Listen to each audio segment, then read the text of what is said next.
we'll be able to come out with ways and means that we'll be able to tackle this situation. And what I've seen today, there is hope for Nigeria.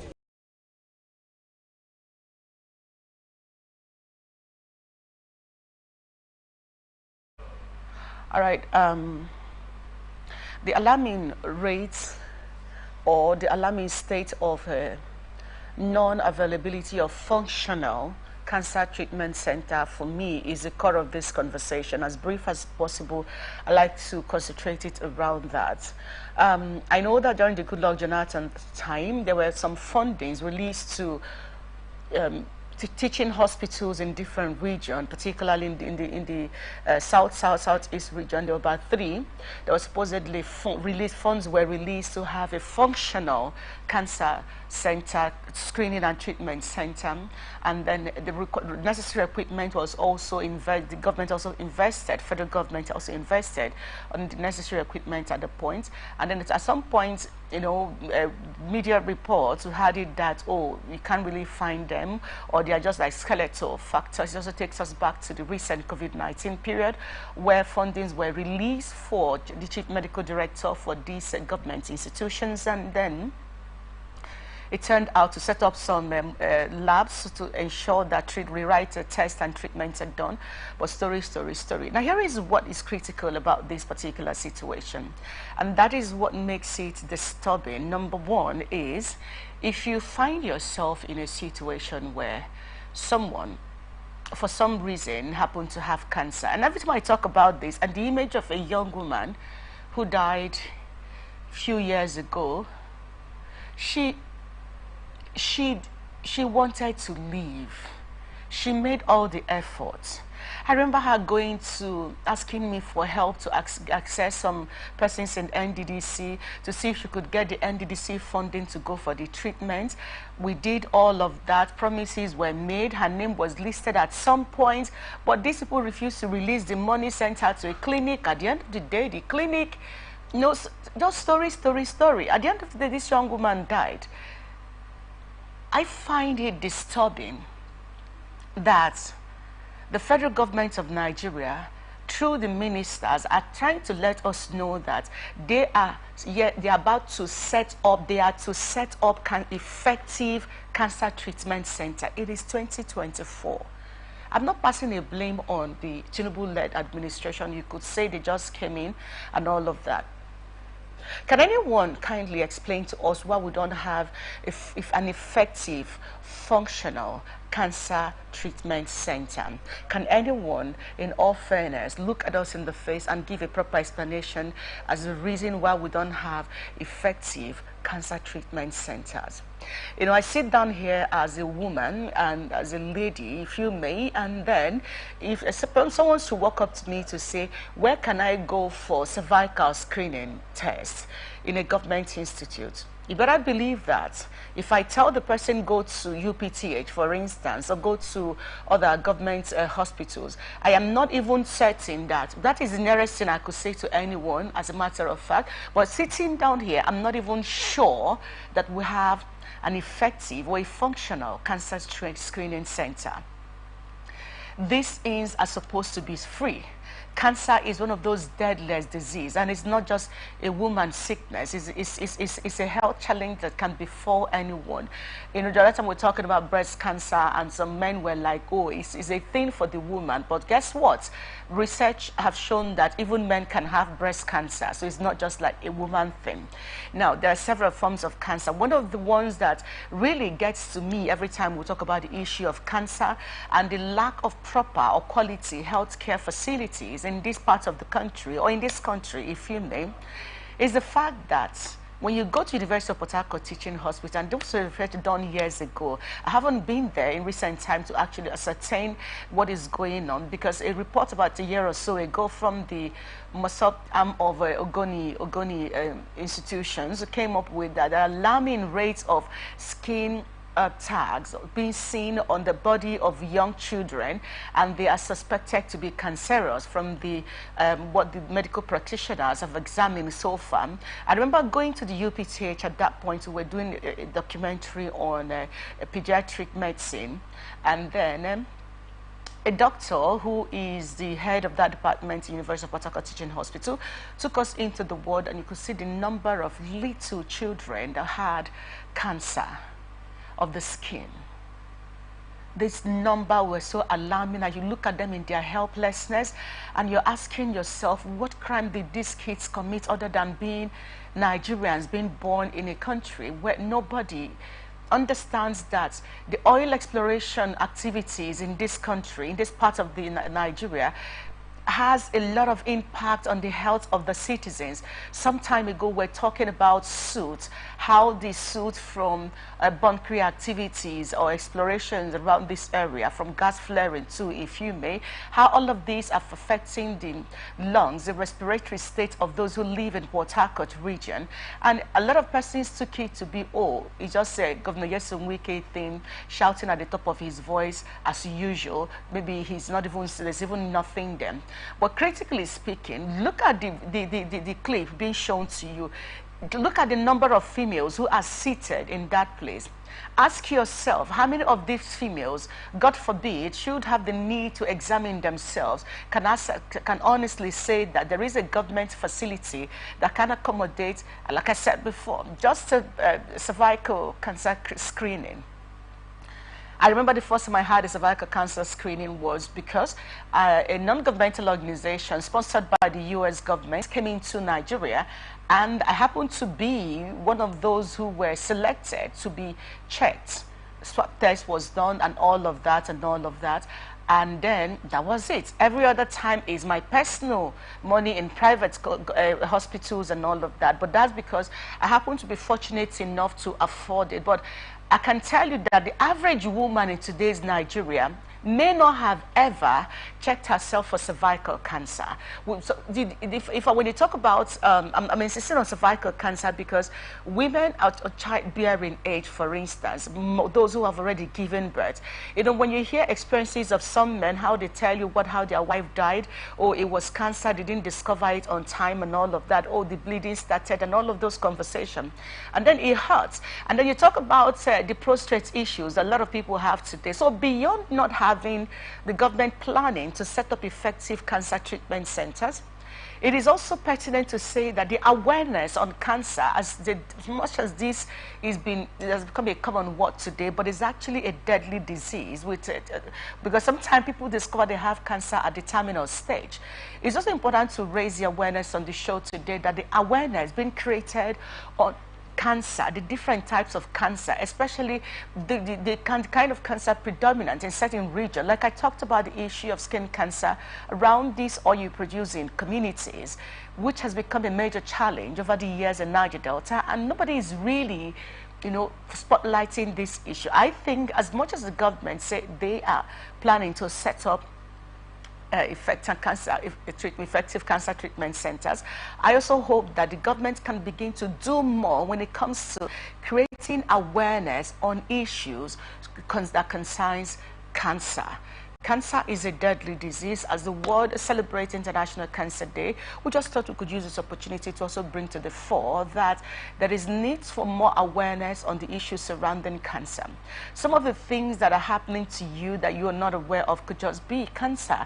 And now, but the good news about cancer is that it is treatable if it is discovered at the early age. I know that someone would say it is also an expensive treatment. I agree, which is why we are appealing to the government of Nigeria to make the necessary facilities available so that people can step in and benefit. That becomes a part of the dividend of democracy for those who are living in third world country, if you may. And that's when Uncos Chats, everyone.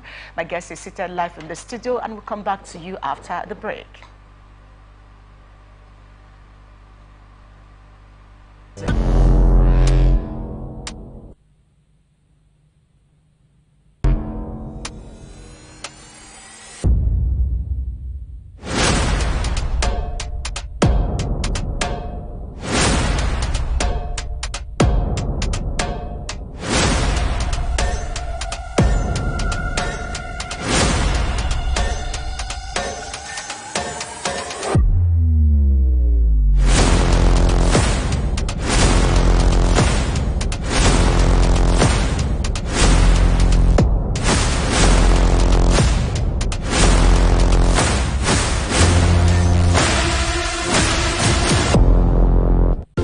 from the lines across the ocean to the land beyond the mountains, through the Sahara, we bring on-spot news, live analysis, expert discussions on trending stories in politics, business, socio-economy, sports, and documentaries. So catch all the updates on the happenings around the globe. Stay focused on the fact today, only on ATN.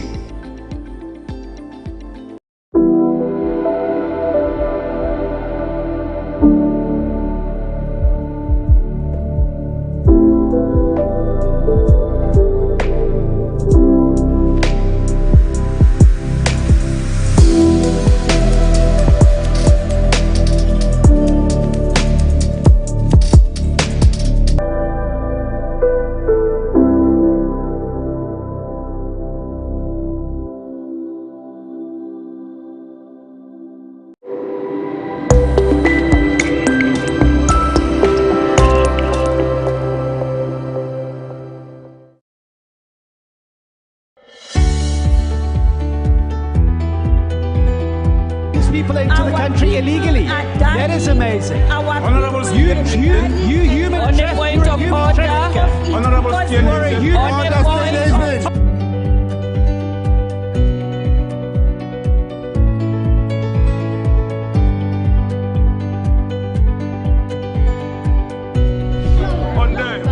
They are not picking our calls.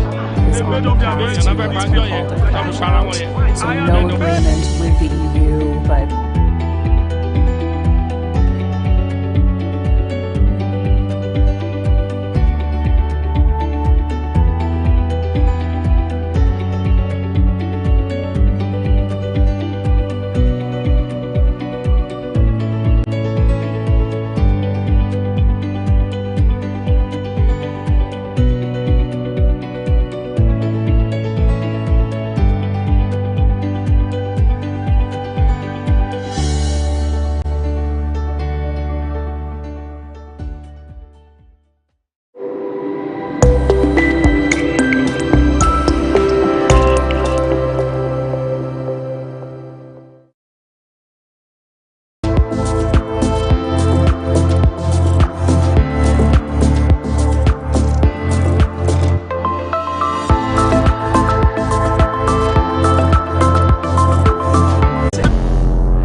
Welcome back to Atlantic Blowout, everyone. I'd like to quickly welcome Mr. Elion Ntiro Elijah. Good morning and welcome to Atlantic Blowout. So, you're set to blow out, yes? Yeah, of course I am. Awesome. Let's go. We'll take it from Rivers State, everyone. The Rivers State Governor, Sasimlaye Fubara, has warned critics against damaging political activities that paint the state in bad light, while expressing fears that the development may lead to destruction of the economic fortunes.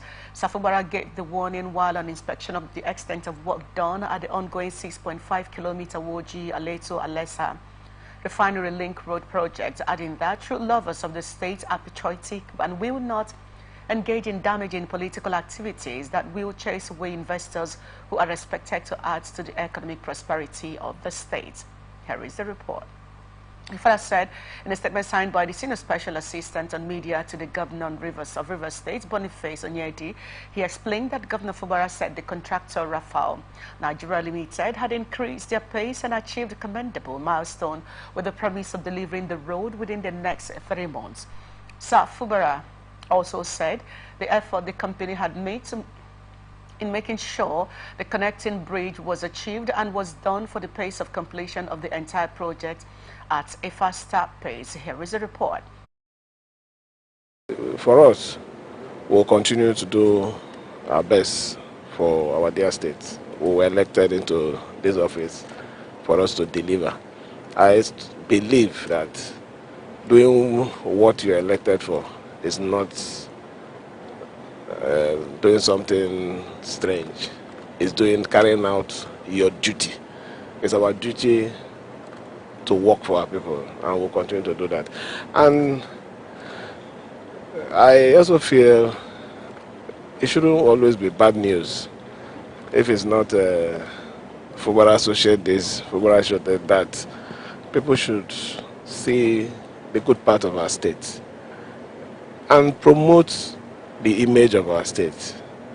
Whatever we're doing, whoever is sponsoring whatever, they're not doing it to the person of Fubara. They are using it to run down the state economically. No sound mind, serious investor will be hearing all these stories and feel comfortable here. So we'll try our best to continue to project the good side of our dear state.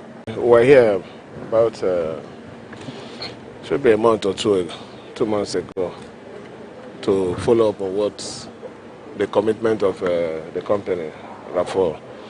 And we decided to visit them again today to see what they've been able to do. And I can say that we're really impressed. You know, the most critical part of this project is the bridge. If you have a video of what we saw then compared to what we already have on ground now, it shows they are really doing everything to make sure that the project is completed within the time. They promised that it will be delivered in the next 3 months, and I believe so. At the other side of the road, they're already doing a lot because those ones are normal roads. So road work is not a problem. Where we have issue is the bridge. And you can even see we couldn't access it when we're coming here because you can see that the part of the road too has also been fixed.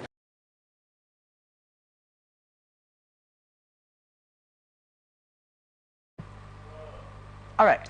So I'd like to let's take off from here right now. First and foremost, I just saw the Commissioner for Works, Dax Alamo George, which shows that, again, the governor is not into any of this petty trading of words and indices that may have shown that he is anti whatever pacts that they may have signed. So kudos to his pursuit for peace. But he's also saying that those who are taking actions or saying words, for instance, he mentioned where they said, oh, his associates did this and all of that. And I'm glad he mentioned that. And the reason is that the reports of the young men who were caught in allegedly going through prosecution, accused of burning the assembly, that has now been linked to the killing of SP Angbashim in Ahoda, if you may, some time ago. And then every time the news media writes it, they say the governor's associates. The governor's associates. And I'm glad he pointed at that. He said that people who do things like that are sabotaging development of the state. I'd like to have your reaction to this. It's okay. You had said, stated the obvious. The governor's body language is that of one who really wants a smooth tenure that he will remember for good things. If you remember well, while he was swearing in the commissioners for the second time, he made a statement. He said, "You be remembered for the things you did to promote the state, and not for the ones that have brought the state backward." At this time in our history, especially in River State, for history students, we should understand that it's a time for us to move forward. We had a rough 8 years. The past 8 years was not that smooth, and we would never wish another 8 years, tumultuous 8 years filled with political grandstandings that the state wouldn't need anymore to progress. The governor is poised, his body language is ready to work. Accepting these commissioners back into their portfolios is a sign, and people should allow him run the government. The people of River State are eager, they want something new. The governor is already doing a lot. 4 billion naira already given to the microfinance agency to give to petty, the small and medium scale enterprises. That's already generating positive outcome from the grassroots. A lot of ideas that I'm sure the governor is ready to churn out in the coming days if he had the stability. You'll recall talking about the accusation of his associate being involved in burning the assembly. All of that is, of course, all of us know where it's stemming from, because the former governor, who is the present governor's godfather, had mentioned in his interview in his Abuja office, in the early days of this crisis, that it was the governor that burned down the assembly. He has made the accusation clear. So if he's doing everything around and they are calling it governor's associate, one should just know where it's coming from. And I'm sure the governor is making effort to quell these occurrences. Every other person too who is involved should also take that line, so that. And that's what makes this really critical. Here is a governor elected to serve the people of River State, in office to serve the people of River State. Somehow, he keep taking his words and actions seem as seemingly at par, in tandem with what he said, his action and tandem with what he said. However, you have the way we call his associates. You understand? Now, the last we heard of the FCT minister, who is at the center of the institute in Broglio, is that he is basically how President Tinubu set up, gave independence to the executive arm, state assembly, and judiciary in River State, which a lot of persons have said a lawyer of over 25 years shouldn't have make such statements. Now, but you see, there are other factors that are aligned in all of this. He is driving for peace. He wants the state to develop. But the sound coming from the state assembly, you just talked about 4 billion being given to a microfinance bank to sort out SMEs and all of that. We just saw him on the road construction work, which means that he's already spending the 2024 appropriation bill that the ADC passed into law. Now, with all of these subtle threats and innuendos trying to drag him into unnecessary mess, if you may, what do you think is the best way for Rivers people to begin to approach this issue, while they are also demanding good governance? Okay, well, let me take it from the point where the governor's associates are seen as those who are behind, some of these negative occurrences. I think that's just a distraction. The whole of this is a bunch of distraction, and the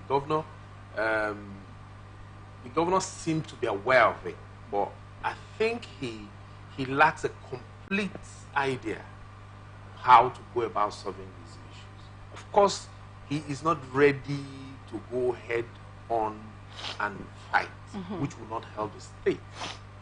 So the best way is to see how he can go around this thing and solve this issue. He has started and is going on with it. Recall that there was a solidarity rally organized by a few House of Reps members, led by Boma. Yeah. And she categorically stated that there were persons who are fingered. She challenged the Nigerian police to arrest these persons and investigate them. Because she says she has evidence. Yes. Now, what is the Nigerian police doing? And how is the governor and his associate being linked to SP Angbashim's mother? Of course, he already told us that he's Su Baba and his Iceland or something cult Yes. gang. So how is the governor and his associates now being linked to this with assembly burning in October and September? These are like about months or thereabouts apart. So first, it could be that they want to cover up their track, and then just give us something to keep us busy, and that is it. I would blame the Nigerian government, the police especially. We should step out of this traditional way of doing it.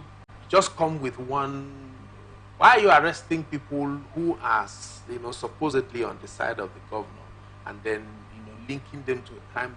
The governor's associate, Boma Goodhead, had already accused you of. So I think that this is a whole bunch. It's all about 2027.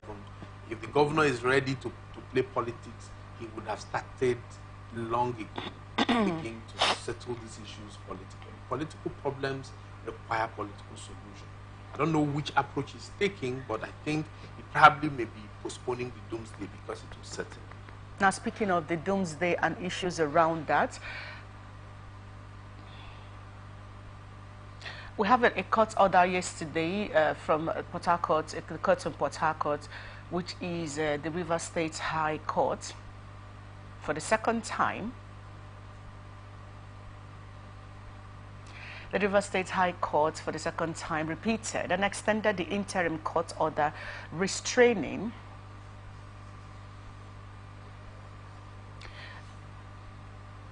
the arrest of Edison Ehie. This is the second order on that particular issue. Now, the concern with all of this is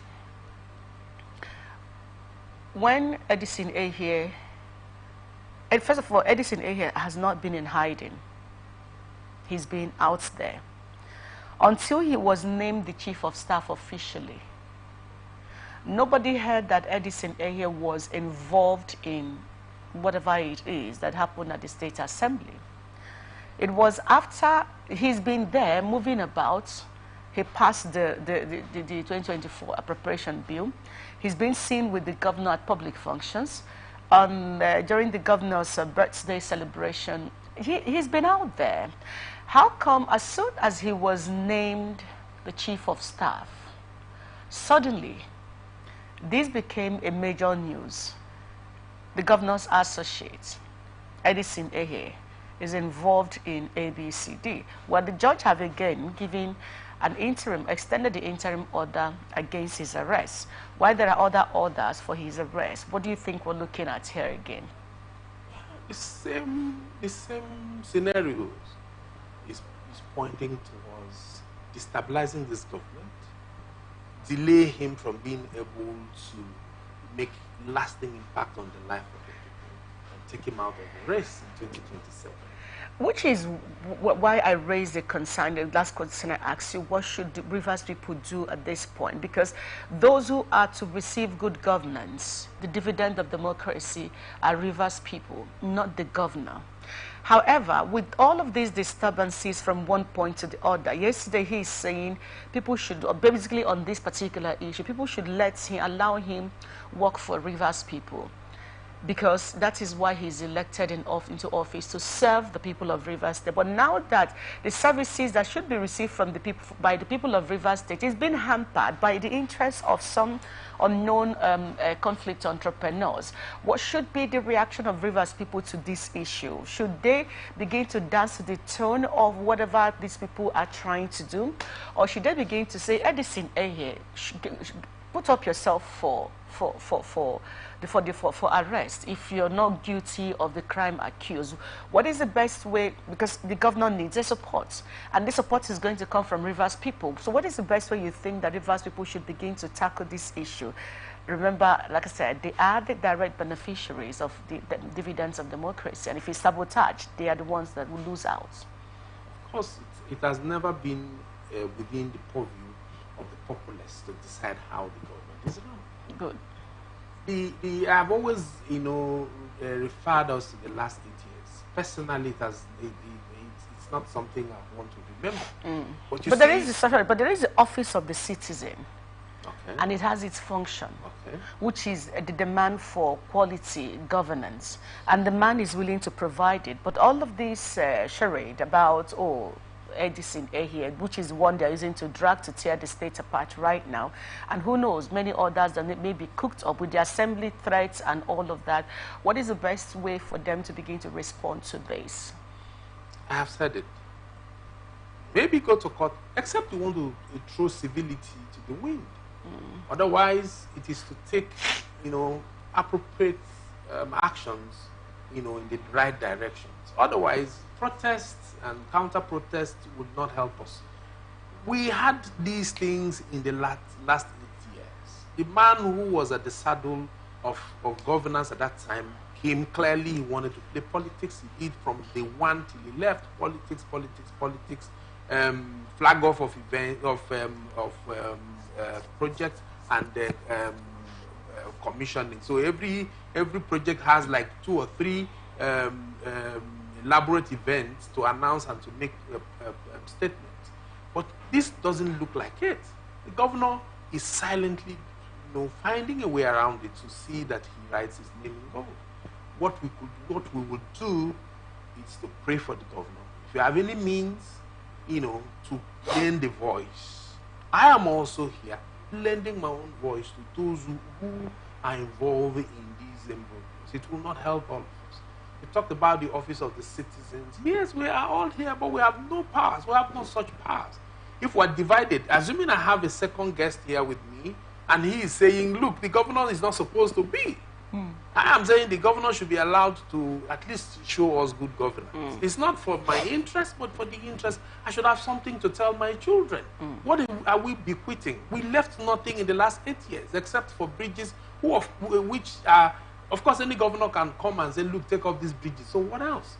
So I am of the opinion that whatever action the populace, the Rivers people will take, should be that will be in line with the body language of the governor. The governor is not ready to go headlong. He's not poised to war. He doesn't want fight. He believes that peace will be the only atmosphere that will attract the immediate development. He has already given up most, of his stands, the things that he probably had stood against. He reversed himself to give peace a chance. In the statewide broadcast, he said, look, peace is what he needs. He assured those who are his supporters, so to speak, that the Abuja resolution, the peace accord, was not as bad as perceived. He has looked into it. Remember, this man has been a civil servant for over time, a financial expert, if you may. So he probably would be one who would be careful.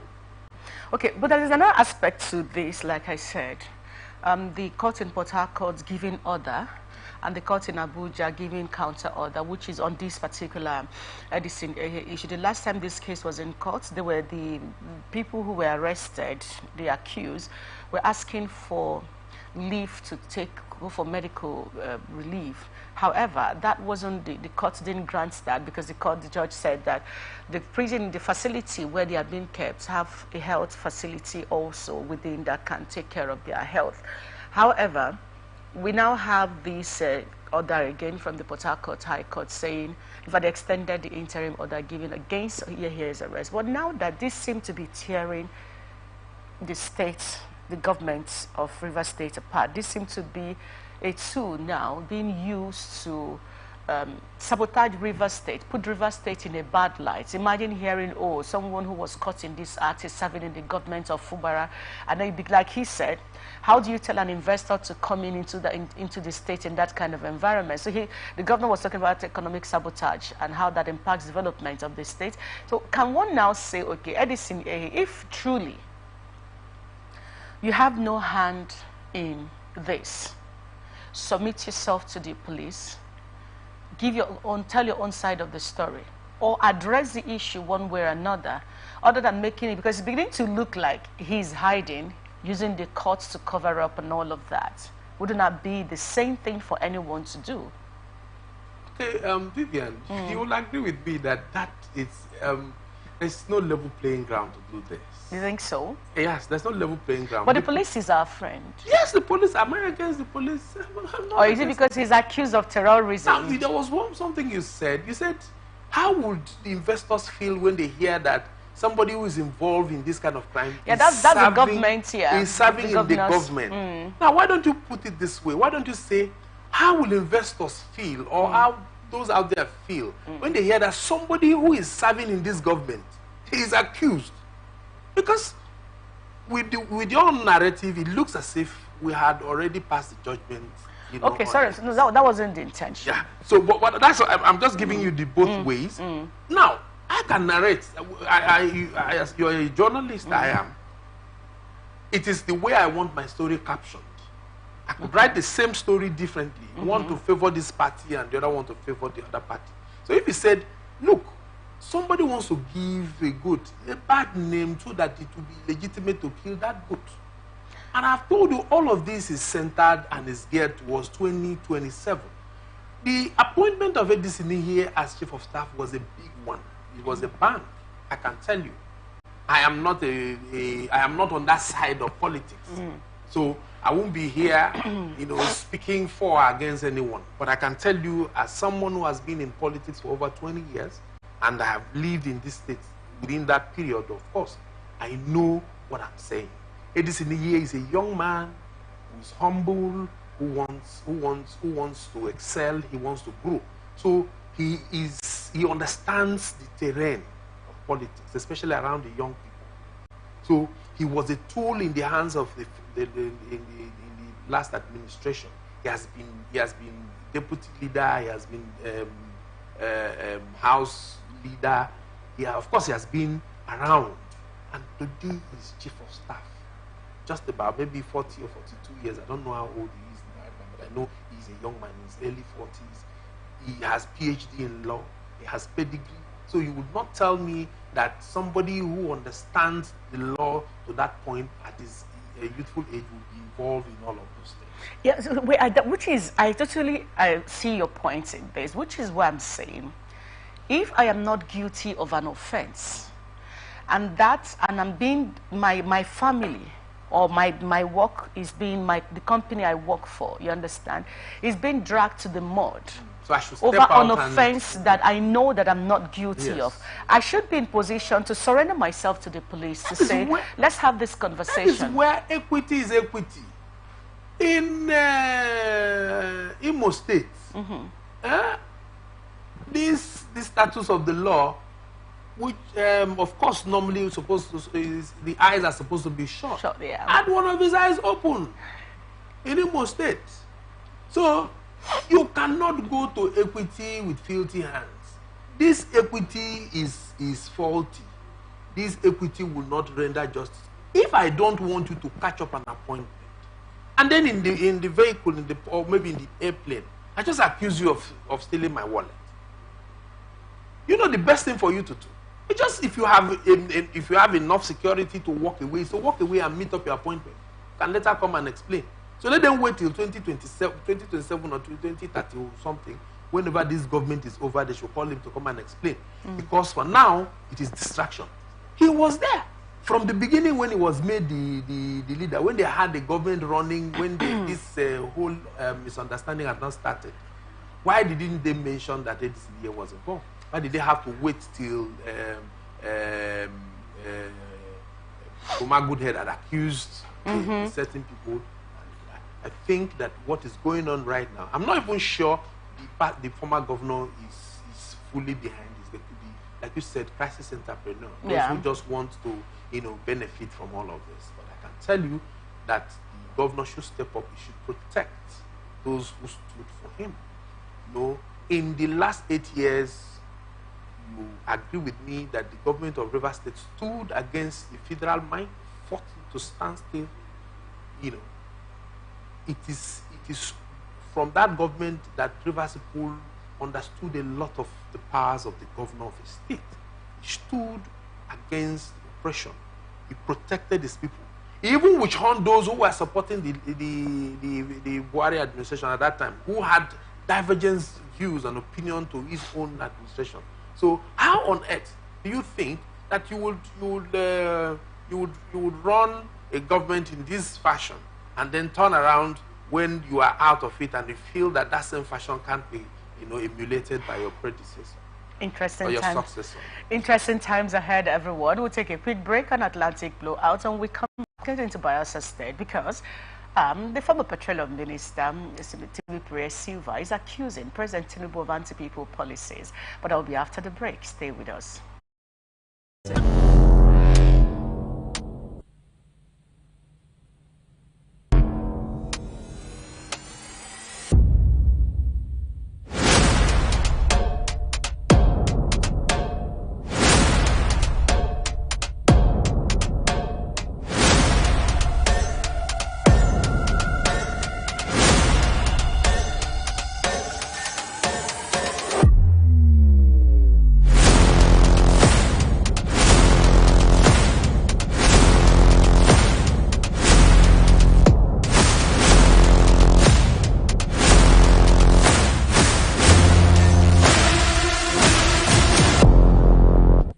From the line across the ocean to the land beyond the mountains, through the Sahara, we bring on-the-spot news, live analysis, expert discussions on trending stories in politics, business, socio-economy, sports, and documentaries. So catch all the updates on the happenings around the globe. Stay focused on the fact today. Only on ATN.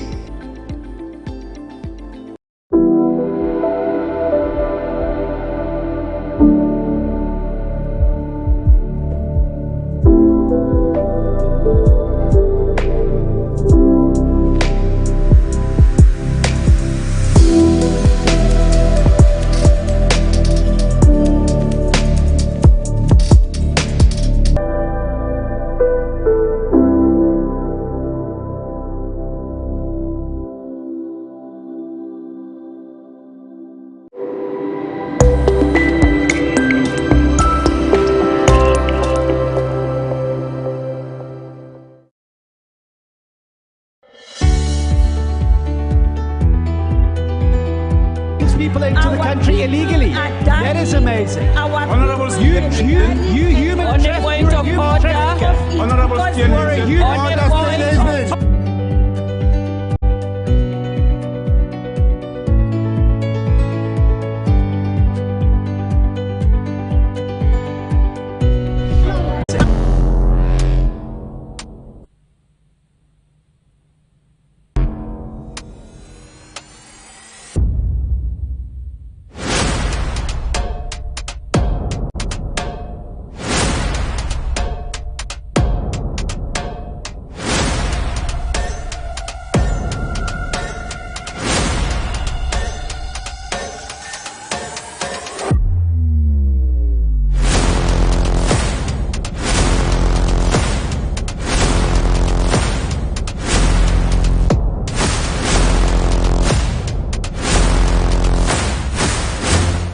All right, welcome back, everyone, to Atlantic Blowout. Let's quickly get into Bayelsa State. Former Minister of State for Petroleum Resources, Timothy Silva, has accused President Bola Ahmed Tinubu .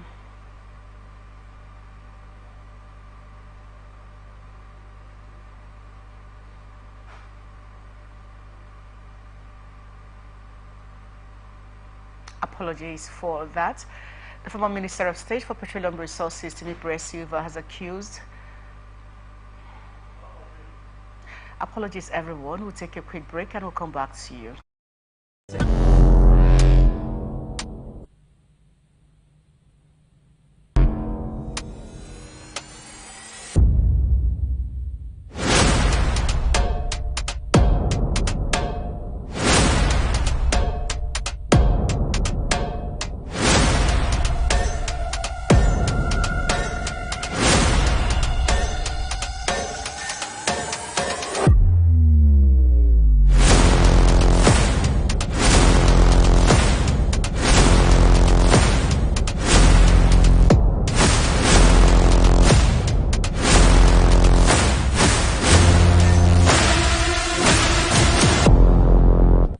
From the line across the ocean to the land beyond the mountains, through the Sahara, we bring on-spot news, live analysis, expert discussions on trending stories in politics, business, socio-economy, sports, and documentaries. So catch all the updates on the happenings around the globe. Stay focused on the fact today.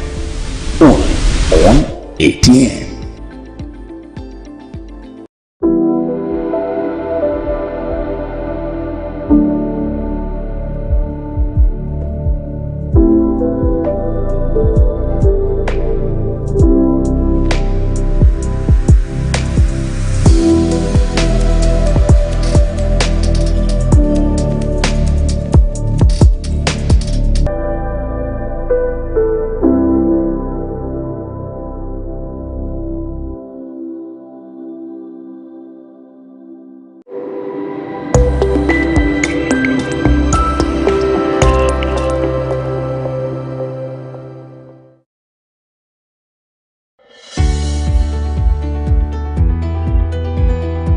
People into the country illegally. That is amazing. Honorable You human On the point of order.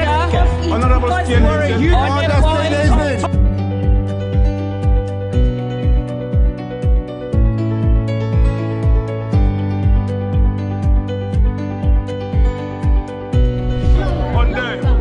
are not picking our calls. They made up their minds. So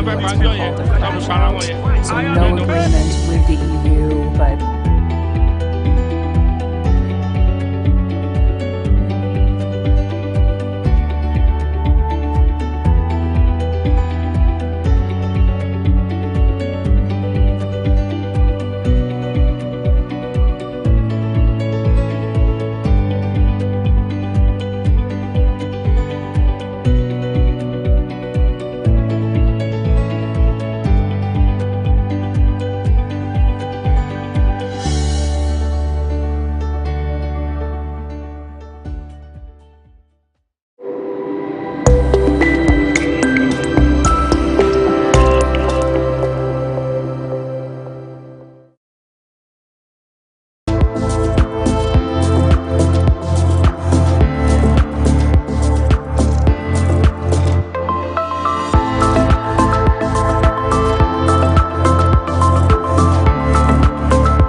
Every day, our lives are changed by history. We are one people, all of us. Leaders, politics. Nobody's ambition is what the blood. I have fought a very family. Natural occurrence, war, and the world economy. I belong to everybody, and I belong to nobody. ATN covers it all on ATN Politics today.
All right, good to have you back, everyone, and thank you for continuing staying with us. But now, let's get into Bayelsa State quickly. So, former Minister of State for Petroleum Resources, Simi Silva, has accused President Bola Tinubu of instituting bad leadership, which is responsible for mismanaging the economy of Nigeria.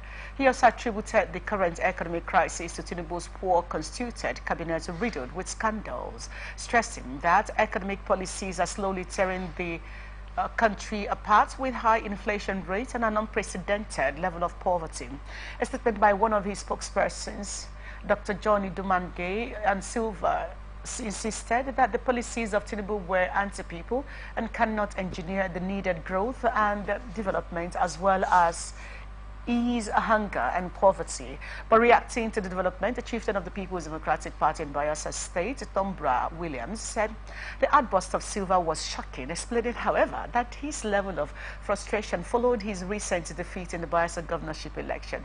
Williams alleged that Silva's latest media war aims to rubbish Tinubu because of the president's refusal to use federal might to realize his governorship ambition, adding that such a tirade was aimed at discrediting the Tinubu administration, while the current challenges bedeviling the country was the creation of the last administration, which Silva was a major player. So he stated that as Minister of State for Petroleum Resources, Silva failed to make the nation's refinery work, which the present government is handling. When these people play this kind of politics, I always wonder what exactly you're talking about. But let's start from Silva saying Tinubu's policies are anti-people. Do you agree with him? He's an AP, still an APC member. Well, what is wrong with being an APC? You first be a Nigerian before you're a member of any political party. So you feel the pangs. You see, no matter how good, anybody will explain the administration of His Excellency Bola Tinubu, present president, I should feel it. Go to the streets and find out, So whatever he's doing, he should hurry up and let this hardship stem down a little. I am not in favor against Silva because he has a free speech, but of course, as a media personality, I recall that Silva had gone to visit the president in the presidential villa. And the president supported him by taking his hands off. What else does he want the president to do? Now having Silva play intra-opposition opposition within the party, that is, one wonders, like you said, what exactly is he aiming at? Now, let's talk about the fact that Tombra Williams is saying that what is Silva talking about? He was part of the past administration. That is a problem they created. That is what is Tinubu is facing. But come to think of it, from intra-opposition to inter-opposition, supposedly an opposition supporting Tinubu against Silva. What do we make of this kind of scenario when people play this kind of politics? You said Silva has a right to speak. He has spoken. Now, this man is saying, what is Silva talking about? Is this a level of PDP, APC, or PD, APC politics that Tombra is playing, or is this just being antagonistic at Silva because he feels, Silva shouldn't have his say? Okay, I think it's, when it comes to a member of the PDP, the opposition party, speaking in favor of the president, I think it's just first, they are still within that ambience of politics, so you would expect those kind of exchange of words, But going beyond that, he is actually being appreciative of the president not stepping in. This thing called federal might, it was President Buhari that made it go out of fashion. Demystified it. Yes, demystified it. It made the office of the president of the Federal Republic as simple. That's why people could come out and speak against the resolution and the pact signed. You know, I'm sure you watch what the president is doing. I'm sure they are seeing the part of it that that generated the outcry. You know, so the spokesperson for the PDP is correct. You know, to speak in favor of. He's actually just making sure that Silva is placed where he belongs in the state. I do not as a member of the APC, I didn't like the fact that Silva had to place himself. You're not the only person there. You're not the only person. Look at what the last flag bearer, David Leon, did in the last election. He won clearly. He won clearly. That has to do with popularity. Leave others to grow. Be the leader that allowed or that gives chance for others to grow. And that's it. That was why he failed. Yeah, but there's something that Tombra made a reference to, because he lost the elections and all of that, and maybe because the president didn't interfere and all of that. But when he said that Silva worked with Tinubu's administration, Minister for State for Petroleum, and he couldn't fix Silva couldn't fix the refineries. I'm wondering in my head, what are you talking about? Tinubu didn't fix the refineries. It was Buhari who initiated the process. It was just completed under Tinubu's administration. And that was the ministry that Silva worked under. So why are you taking the credit, if there is any credit that should come to him away from him, if you may? But Silva himself... Is that just politics, or... No, Silva himself shot himself on the feet. He was at the presidential villa and he granted a press interview and made all the good speeches in favor of the president. To turn around only a few months after you had lost the election to ask Idumage to say that, I think he's contradicting himself. All right. I know that there will be more unfolding. Maybe we'll have the president, Bayo Nanuga, special spokesperson, respond to Silva, or maybe not. But there is more on Atlantic Blowout today, everyone. Let's look at issues around nation building. A former National Publicity Secretary of the defunct New People's Democratic Party, Chief Eze Chukwemeka Eze, and an APC chieftain, warns against alleged plot to foist a one-party system on Nigerians, says it would lead to anarchy. Chief Eze, in reaction to comments attributed to APC National Chair Umar Ganduje, who said, "We work day and night to visualize Kanu as a one-party state. If Kanu is converted to a one-party state, it means we can decide for Nigeria and its leadership." That's a quote from Umar Ganduje, APC National Chairman. Now, in a statement made to Newsbend on Monday, Chief Eze Chukwemeka said, "If the plot to cause one political party in Nigeria to succeed, the country may lose everything remaining of its sovereignty, as a scheme will mark the formal collapse of democracy." Now, according to Eze, it is unfortunate that Nigeria has degenerated to a state where those that are opportune to be in power will like to stay there as long as possible, not minding the consequences of the general welfare of those that they govern. He said Ganduje is not the first person of his stature to voice such imperious sentiment. 16 years ago, the national chairman of the PDP, the late Chief Vincent Ogbulafo, boasted that his party would keep national power for 60 years. It was the stand of the likes of the Ogbulafo that forced some of us, himself, patriotic Nigerians, to meet and exile the PDP from the governance. And unfortunately, the party that we struggle to install is hatching a similar mentality. As I said, such a move would be unfair to those that risked their lives to install APC with the hope of giving Nigeria and Nigerians not only a proper progressive political party, but a party that will rescue the country from the challenges of poverty and insecurity.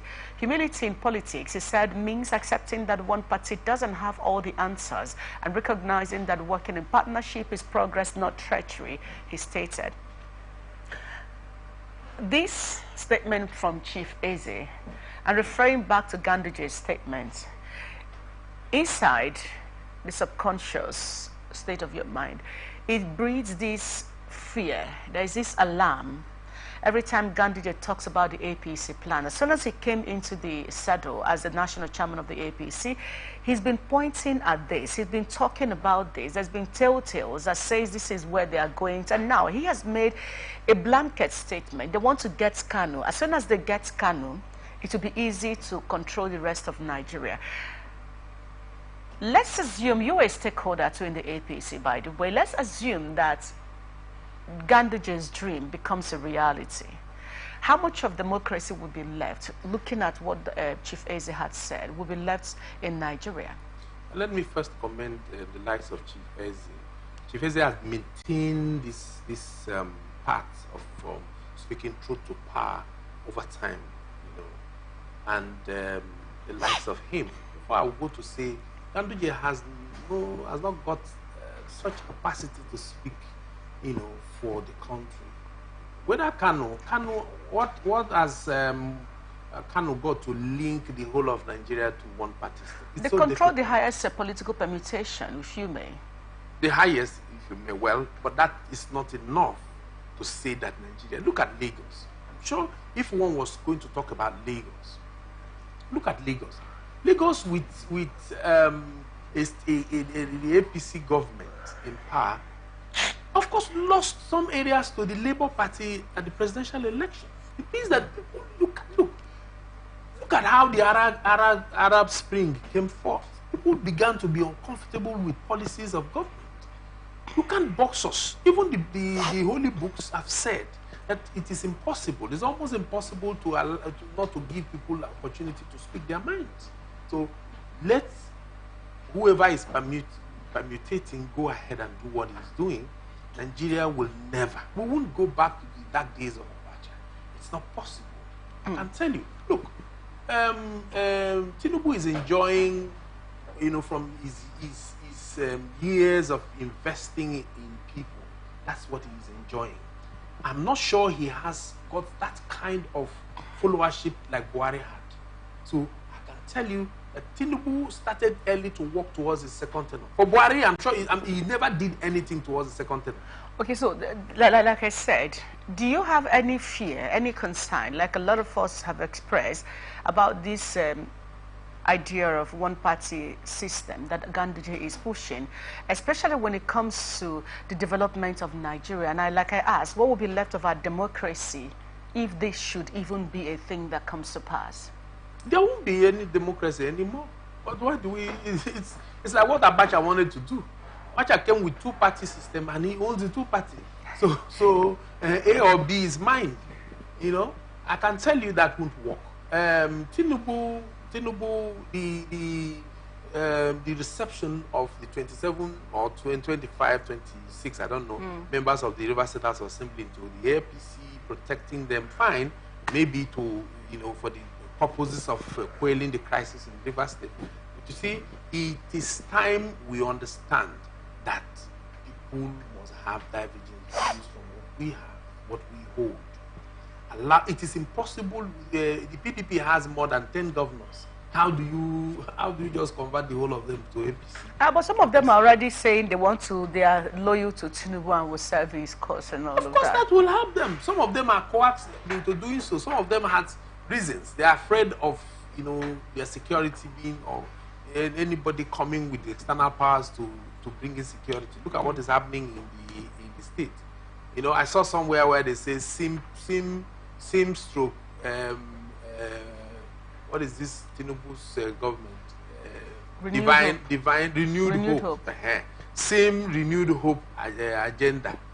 So it is the best thing to do, you know, at this point, to get through with your government. But I can tell you, when you're tired of running that opposition, somebody else, God is grooming someone to speak for the voices. If we're enjoying this government, or in the past government, would have nobody would go and look for, or nobody would support anybody fighting against the government. But I can tell you, we are not. Nobody is smiling. Even the rich. A lot of people now prefer to leave their cars somewhere on the road and go about in public transportation. Is cheaper. It gives you less headache. And if you see these persons who are talking about, people who have driven cars for the last 20, 25 years of their life, 30 if you may, at this time is the hardest that we've seen. So nobody should come and be telling me about politics of party supremacy or not. All right. I think it is the time for any government to go into working and then stabilize the economy. Awesome. I mean, I hear the president is doing a lot in that direction. The only time we will see is when it begins to. All right, let's drop a bit away from all of that and look at something very critical. The Director General of National Agency for Food and Drug Administration and Control says 50% of imported pharmaceutical products in Nigeria are fake. Professor Mojisola Adeyeye, in a recent stakeholders engagement in Abuja, said the certificate of pharmaceutical products issued in the format recommended by the World Health Organization guarantees the quality of pharmaceutical products and the integrity of this exporting country. She further lamented that despite efforts to ensure better product quality, many CPPs arriving in Nigeria are fake. The DG said, who expressed NAFDAC's commitment to stringent regulatory measures, backlisting non-compliant companies and taking a swift action against those comprising product quality, insists. Professor Adeyeye insists that NAFDAC is actively combating substandard and self-falsified medicines through prevention, detection, and response strategies. A few days ago, she talked about banning sachet alcohol and 200 milliliters of this bottled alcohol and the PETs, the small bottles, basically, generally. And then there's been a protest about that and what have you. I don't know how far they've gone with the protests in Lagos and all of that. Today, she's talking about 50% of imported pharmaceuticals in this country being fake. Yesterday, in the news, we also read about a group of persons who were taking drugs from, I think, somewhere in the Badagry Express or Kokomaiko area of Lagos State to somewhere in the Balogun market. And then all of these injections has expired since 2016. And these people were caught, a young man and another 60-something-year-old, that they were taking it somewhere in a Balogun market where the person there is going to revamp it and make sure that it becomes a current issue. Now, as much as we applaud what Professor Mojisola is doing with NAFDAC, but the main concern we have is not even those imported, because I believe with a good mechanism, the immigration and the customs can check all of that. Okay, good. Let's talk about the one that is going on in Nigeria. What mechanism were they going to use to change injections that had expired since 2016? Shouldn't that be a major concern for her to unravel who these people are, the person that is going to make these changes? Because if that person doesn't exist, these people wouldn't have seen any value for the drugs that they have. Shouldn't that be a major concern to clean the system internally so that you build a standard, create awareness around it, people can now come in to check that? Why are we, and how much are we even going to, should we even believe these indices of 50% pharmaceuticals products are fake? Okay, so that's a complication. We're going to be talking about, first, strengthening our institutions. We've been talking about this over time. You still see somebody come in as a DG from nowhere because he knows who knows the president, or he worked in the campaign organization, and so the only thing I need is just settle me with NAFDAC. That's my own, or settle me with this thing. After that issue, we'll talk about the issue of one lopsided appointment. You see, look, Nigerians are very smart. When you think that you have held on to government, they will leave government and go to the private or any other area. They will hold you so strong. And these aspects are the ones that mostly affect the life of the common people. Look, I saw on Facebook a very young friend of mine. He said, look, they talking about the ban of this alcohol. He said, oh, we the king that will inspire. Now, that's an innocent, careless word he spoke, he wrote down. But if you look at it, there's a deep meaning. What that means is, look, a lot of people there who would love alcohol at some point, they could reach these very small ones because they're cheaper. Because everywhere is hard, I can tell you, place a drug that has expired in 2016 and say it is it's 100 naira, and place the other one that is current and is even effective and say it is 1,500 naira, people will pick the one that is expired, knowing it's expired, because they cannot afford this one. So if you must do anything to make this system better, please, it should be holistic. You talked about how did we get these things into the country in the first place. Why do you allow these things get into the house and you start shouting, who brought the smelly stuff into the compound, into my house? You should stop it from the gate in the first place. Gate man should be questioned. How did it come in? Now, above that, we should also look at the issue of the syndicate, the syndication. They have a group.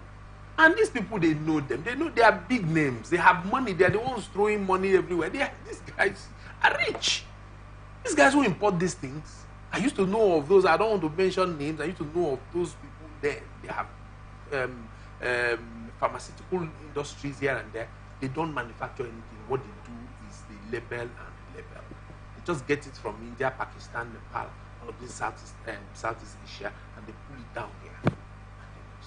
Meanwhile, where they are bringing it from, if you are caught in all of this counterfeiting, you will be killed. It's straight. It will be killed.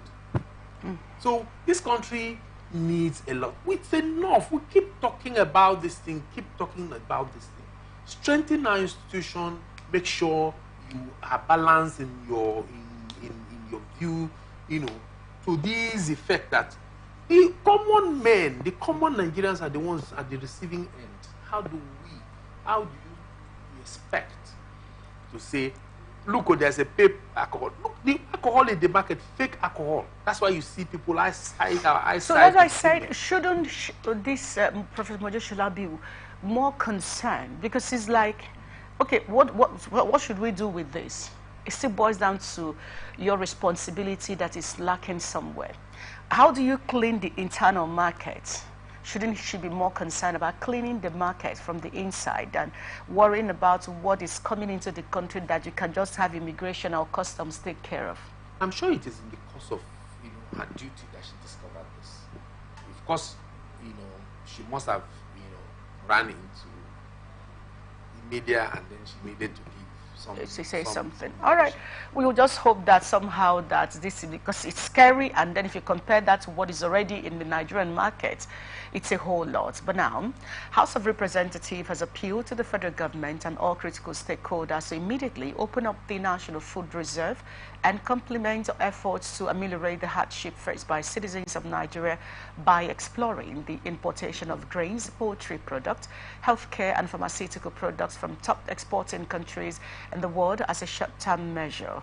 The House reached the resolution following a motion of urgent national importance moved by Honorable Ibrahim Isaka, and members emphasized the need to increase food production and improve distribution through ensuring adequate access to fertilizers and crop diversification.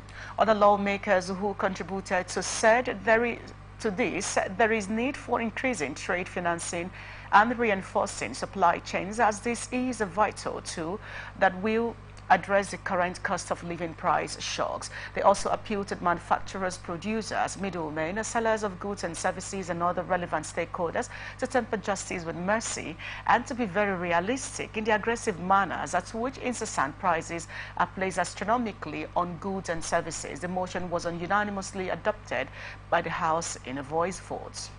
Here is the report. The House is further worried that alongside human toll, the financial costs are also escalating on energy and hurting the growth of the economy. The crisis is potentially fueling instability, as witnessed in some parts of the country yesterday, specifically in Minna, Niger State. Strong and swift policy action is needed to mitigate the food crisis, cost of standard living, and human suffering.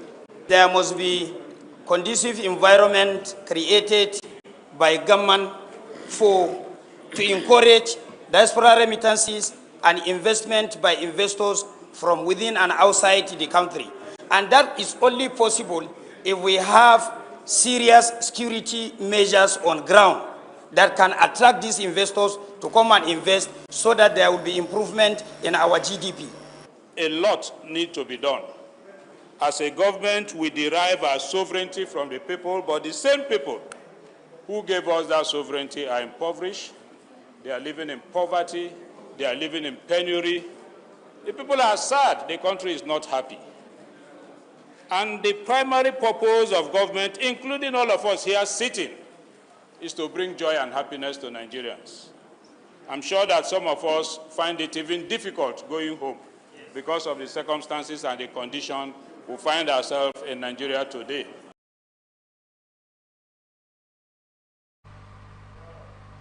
All right, let's quickly run through this.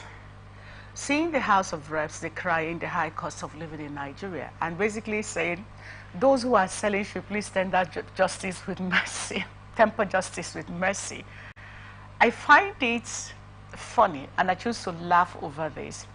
Are you saying that the retailer who purchases a bag of basin of gari or a bag of gari and then needs a laborer to put it in a truck that moves it from the bush market, so I'm looking at the lowest level right now, into the consumer markets, direct consumer markets, and while in the consumer markets, this trader will have to pay a wheelbarrow man who would have to lift that from the point the truck stops to his or her shop, and will have to pay salespersons, will have to pay electricity bill at the cost that the rep members are paying.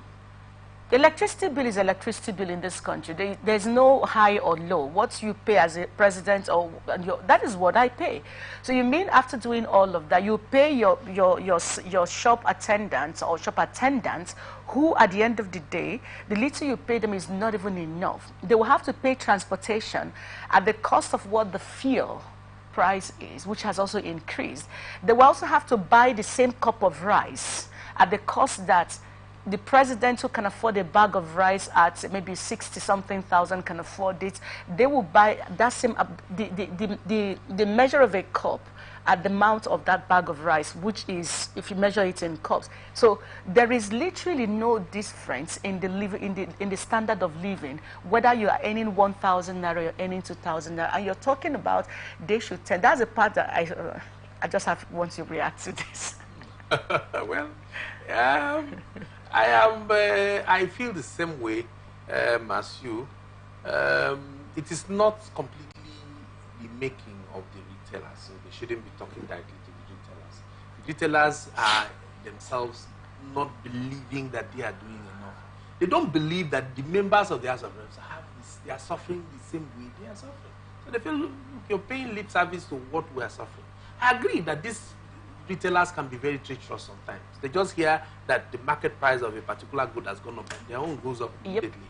Some of them can be very, very, very annoying at times, you know. And you wonder, if the dollar has increased, the dollar is the price for ugu in the market, you know.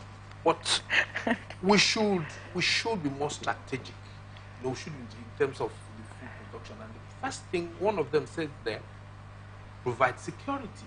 Encourage investors. Look, traveling from, say, Enugu down to Port Harcourt, look at your way on the right and the left, arable land. Down here, you're not seeing anyone doing any form of farming.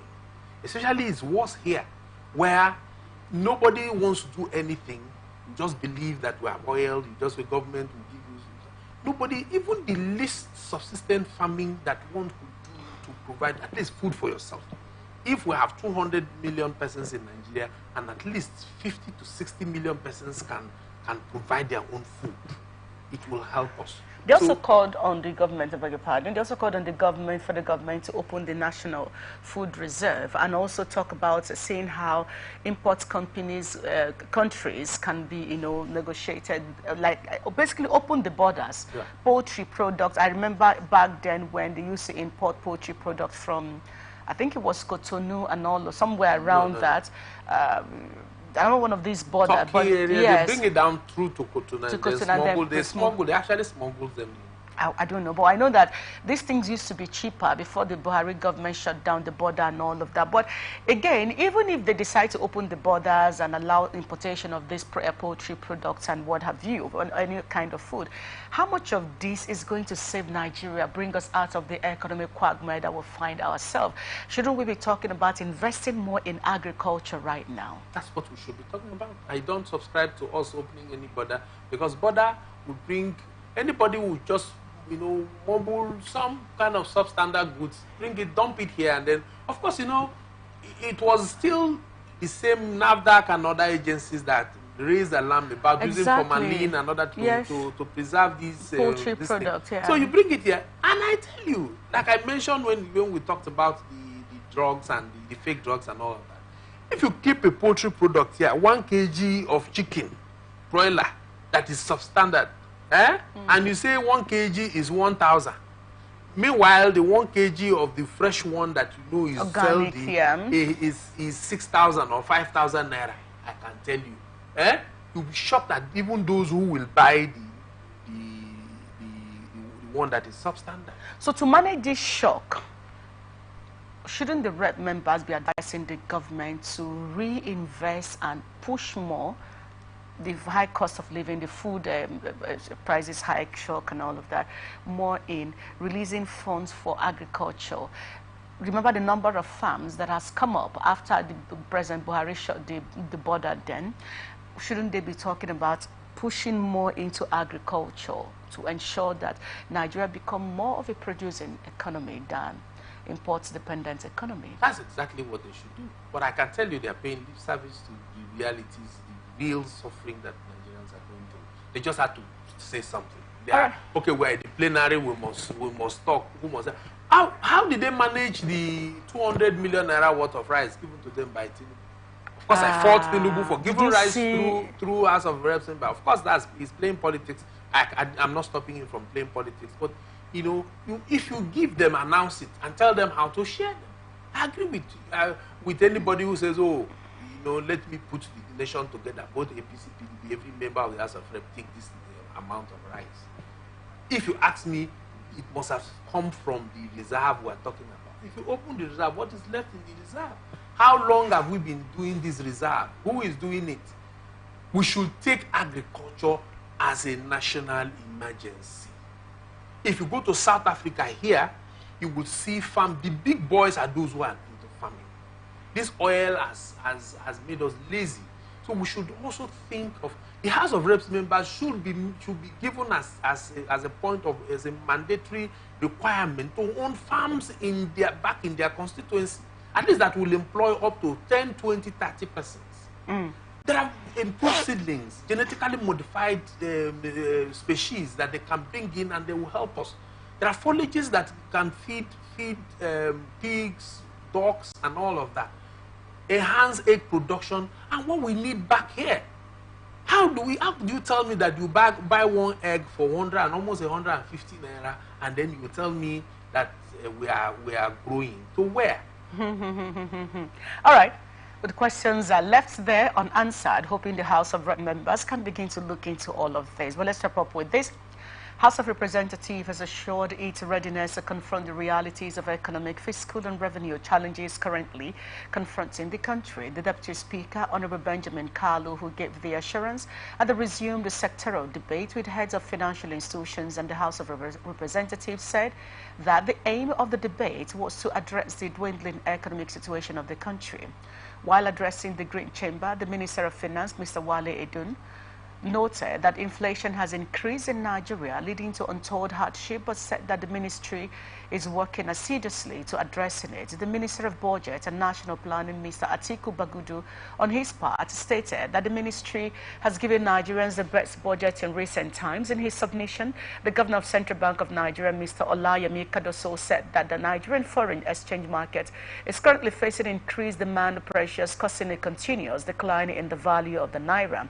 Others who appeared before the House of Representatives for the debate include the Minister of Finance, Mr. Wale Edun, the Minister of Budget and National Planning, Mr. Atiku Bagudu, Governor of the Central Bank of Nigeria, Mr. Olayemi Kadoso, the Chairman of the Federal Inland Revenue Service, Mr. Zach Adediji. Here is the report.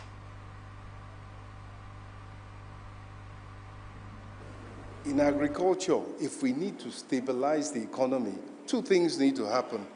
Inflation needs to be tackled. The Governor of Central Bank has said what is being done. He has announced his targets for inflation, and the fact that inflation targeting will be a key element of the strategy, which is right because they're in charge of the targets of monetary policy. But in addition to that, when you look at inflation, a large element is food inflation. In fact, food inflation accounts for 33% of the consumer price index. So when you attack food production, raise food production, you bring down the price of food, you bring down inflation, you get a chance to bring down interest rates, and there lies the route to investment. This challenge does not come unanticipated. We reckon with global challenges that are impacting us domestically, and we reckon with the transitional nature of some of the measures that we have taken. And we know that they will have some impacts. But there are compensatory mechanisms. One of it is to support domestic production, particularly one that we are most familiar with, 36 states of Nigeria plus FCT. Agricultural production is a major component, and as well as other activities for which infrastructure, for which funding has been generously provided in the budget. We are aware that the twin challenges of inflation and exchange rate depreciation on our economy are daunting. However, they are not insurmountable. Monetary policy actions are sometimes inhibited by transmission lags. Nonetheless, it is expected that the policy measures implemented by the bank will permeate the economy in the short to medium term. Just 1 more minute, sir. Inflation pressures may persist, albeit temporarily, but are expected to moderate significantly by the fourth quarter of 2024. Exchange rate pressures are also expected to reduce with a smooth functioning of foreign exchange market. We are committed to implementing policies that will ensure a stable macroeconomic environment and guarantee improved livelihoods for all Nigerians. To all the financial representative for the country and before the National Assembly, everybody points at, to get out of the quagmire we find ourselves, we have to invest in production. Yes. One of the things that Cardoso also mentioned, if you look at the full detail of his conversation, is that we have invested billions, if not trillions, in education and medical tourism. If we listen to this man and begin to talk of looking back inward to fix ourselves, do you think that Nigeria can actually sincerely get out of this quagmire financially, economically? Yes, yes. Agriculture is, I've told you, I've said it severally at several fora. I have said that agriculture should be made a national emergency. Every sane man who calls himself rich should have a farm, should have a way of producing some level of food for your own farm, for your own self. That, in a way, contributes to the national shortage of food.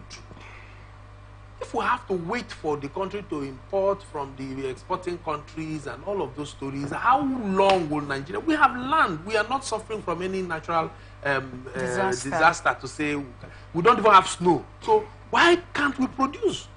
But the two major seasons in Nigeria is still very favorable to different crops. So there is dry farming everywhere. Egypt is a typical example of that. Hydroponics, other modern ways of farming. We're still importing fish. We're still importing fish in a country like ours. No, it is something that I commend those who I had, very seasoned professionals in terms of economic policies and all that. They are doing their best. I pray that they get the support that they need, to take this whole discussion into the implementation stage, where we'll begin to see the result. All right, thank you very much. Let's quickly wrap up with this. The All Progressive, the Labour Party says the All Progressive Congress-led federal government should focus its energy on solving the harsh economic reality that has sparked a protest in parts of the country and stop apportioning blames. Labour Party National Publicity Secretary Pastor Obiora Ifor, in a statement made available to newsmen, said, "Our advice to the APC is for it to look for solutions to Nigeria's problem, especially the economic ones it created, instead of this propaganda parade." He said, unfortunately, you cannot give what you don't have. Governance is not about grabbing and running away with power. It is all about making judicious use of it to better the masses. On the allegations by the APC, that opposition parties are behind protests against the current economic hardship, he said, every right-thinking Nigerian knows that the APC is the originator and sustainer of sponsored protests. For the party to now suggest that Nigerians who are on the verge of losing it all because of the bad policy decisions of this administration were sponsored is, to say the least, laughable. Those who took to the streets in Mina, Niger State, a state controlled by the APC, went to the street not as members of opposition parties, but as citizens bearing the brunt of this administration's ineptitude and lack of proper preparation for governance. Irrespective of the party affiliations, religious beliefs, or ethnic creeds, we all go to the same markets where the prices of goods and services have skyrocketed. Our children have had to stay home because their parents can no longer afford their school fees. Because of lack of planning, the federal government is yet to pay January salaries. That's coming from Pastor Ifo. I'd like to quickly have you react to this in way of blasting and then wrap it up the show today. Is this a critical advice that the APC need to look into and stop apportioning, like they said, a propaganda parade? Okay, first let me commend the Labour Party. I want to hear more of this. I want to see more opposition voices. I want to see people talk to... Look, even if your child advises you or a young person advises you, even if it seems as if you're not taking it, later on in your subconscious, when you're relaxed, you think about it. Look, this thing this boy told me is true. I drive speed a lot on this narrow street and I may hit somebody one day. It will get into your subconscious mind. So let people keep talking and see this. I can tell you that President Tinubu has taken enough time to prepare. But what he prepared for was the election. He got it. He still needs to do something about governance. I am optimistic that he will do his best. He will do his best, but it should come early before Nigerians will begin to throw tantrums. And at that time, you will not blame them. Niger State, there's already protests across the, and these are, like you said, APC state, there's already protests over the high cost of living. And that's what affected the Buhari government. Took off slowly. Remember, he waited for like 6 months before. And then I told you... I will label him Baba Go Slow. And I told you, look at the fashion of appointments in the Tinubu's administration. He wants to implement the Lagos strategy. Sorry, I'm digressing, but of course... Okay, can we do that in 30 seconds? It's all right. You know, the CBN governor is Kadoso, Yoruba. Minister for this thing, Minister for Finance, EFCC, NAFDAC, all of these people are his allies. He should try fresh people, new people. He should also carry others along, because these things you can't do them alone. If you, no matter how nice you're doing, if I don't feel that I'm being carried along, I will sabotage it if I have the opportunity to. There you go. And that's how we wrap up Atlantic Blowout today. I want to say thank you, Mr. Elion Ntiro Elijah. It's been an honor hosting you on the show this morning. Thank you. So much. And that has been a show, everyone. If you miss any part of the conversation, rest assured we got you covered. All you need to do is log on to our virtual site and you can catch up on all of the conversation. We're AtlanticNetwork.tv on our website, on Facebook and YouTube, we're Atlantic Television Network, on Instagram and TikTok, we're Atlantic TV Network 1. Do remember, on X, we're Atlantic TV Net. Do remember that peace and unity remains the pathway to progress. Enjoy the rest of your day.